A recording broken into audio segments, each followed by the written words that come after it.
So you want people to actually take your Talkadot survey. But what are the best practices for how to do it? How do you introduce it so that it's not awkward? How do you get more people to take your survey? How do you get actually good feedback? I'm gonna show you exactly how to introduce your Talkadot survey in this video so you get more people responding and it doesn't feel awkward at all for them or you. Let's jump in.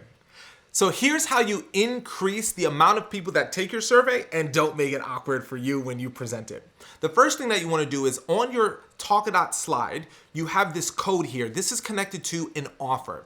You want to have an offer. Now, if you don't have an offer, you can use our talk, which just is a generic code that says don't give anything away. But number one, basic, we recommend giving something away. This could be notes. This could be a copy of your presentation. This could be 7 steps on how to do X or some next steps on what to take. If you haven't seen our video on how to make an offer, go ahead and check that video out. The link for that will be in the descriptions. But once you have your offer set up, you want to tease it earlier in your presentation.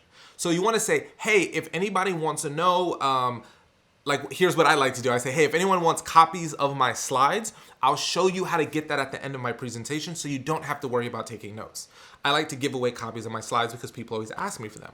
So I give that as a summary, right? So that's all about the offer. And again, we have a whole video about the offer. But what I want to focus on this video is about how to tee it up, okay? So after you've teased that you're going to give something away earlier, right? So find a spot early in your presentation to say, hey, don't worry about taking notes, or hey, I'm going to give you some next steps to take, whatever it might be. Then when you come down to the end of your presentation, not at the very, very end of your presentation, this is big, not after you've gotten your round of applause and standing ovation, because getting people to take their phone out and scan after they started applauding, it ain't going to happen. So you actually want to do it right before you go into your close. Okay, so every speaker has their closing, their ending, whether it's a big story or whether it's a big thing, whatever it might be. So before you go into that, you want to go into your Talkadot survey. So let me show you how that works. So let's assume this is a presentation here and you're about to tee up your Talkadot survey. What you want to do is hit them with your final point, and right before you go into your closing, this is where you introduce it this way. First thing you say is, so let's say this is my presentation. So I in this case, I'd say gratitude cannot coexist with anger. That's like my final thought. And then I would say this. Out of curiosity, by a show of hands, how many people here felt like they gained something really, really valuable from our time here today? Well, the best way that you could pay me back is to take less than 2 minutes and fill out a very, very quick survey. All you have to do is take out your phones, open up your camera app and scan the QR code, and then put in the code list, whatever your code is, and I'll give you this really, really cool bonus.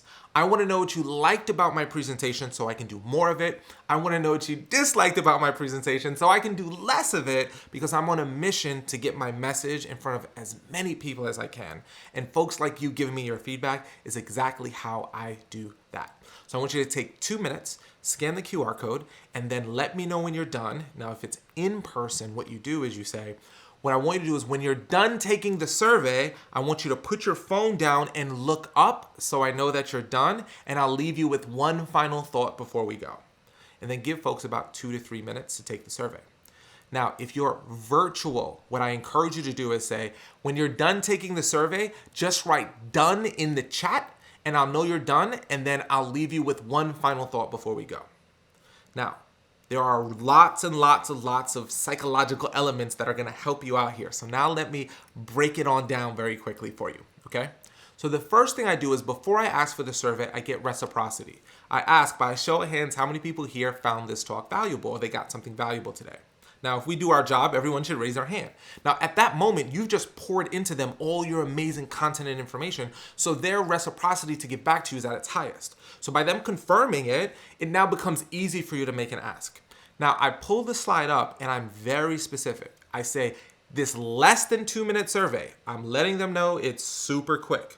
And I tell them, I want you to take your phones out, open up your camera app, scan the QR code, and then take that less than 2 minute survey. Now, that type of really specific directions is really important because some people may not know how to scan a QR code, right? It happens. So by telling them that direction and giving them the reason they're taking it, because you want to know what they liked about it so you can do more of it, what they didn't like about it so you can do less of it, this is letting them know that they are helping you. And when you say I'm on a mission to get my message in front of as many people as possible, this also lets people know that if they'd like to book you, they can. So it's very subtle, but very, very important. So by giving 2 to 3 minutes of time for them to take this survey, that is key. Now, some people have music queued up that they press and play when this happens. I like to actually just go over to my slides and act like I'm looking at my notes and shuffle my papers, or look at what I want to do next, or I do my thank yous at the end of my presentation, not at the beginning. So I look at my list of thank yous so I can remember who I need to thank. So I just keep myself occupied. Now, this is key. I tell people, put your phone down and look up when you're done. Now, when they do that, I actually like to look at them and kind of give them a little nod, like, thank you, thank you, thank you. That creates social pressure, if you will, that everyone's taking the survey, but it also gives you a sense of when most people are done. When I'm in the virtual setting, I ask them to type done in the chat so that I know they're done, so I can move on. So again, I just sit there and I wait, and I look at my notes and I wait. It's 2 minutes, feels longer for you than it does for them. And then when I see a whole bunch of dones coming in, I know about everyone's done, and then I move into my close. So these are the best practices for delivering a powerful Talkadot, a survey that will get you 60 to 80% of the room taking your survey. Now, here's the most important thing before we go. You do not have to do it exactly the way that I did it, okay? It doesn't have to be word for word the way I did it. The most important thing is to gain reciprocity. Did you find this valuable? Let them know it's a quick survey. Be very directive. Take out your phone, scan it. I want to know what you like so I can do more, what you dislike so I can do less, and then give them a clear indication of how to let you know they're done. Look down, put your phone down, and look up when you're done, or type done in the chat. If you do that, and feel free to watch this video a few times, you will absolutely nail it, and you will get 60 to 80% of your audience filling out your Talkadot survey, and your host will thank you for getting feedback, and you'll be able to get really, really powerful marketing and branding materials, as well as leads from your talk. So remember, if you want to talk a lot, get yourself some Talkadot.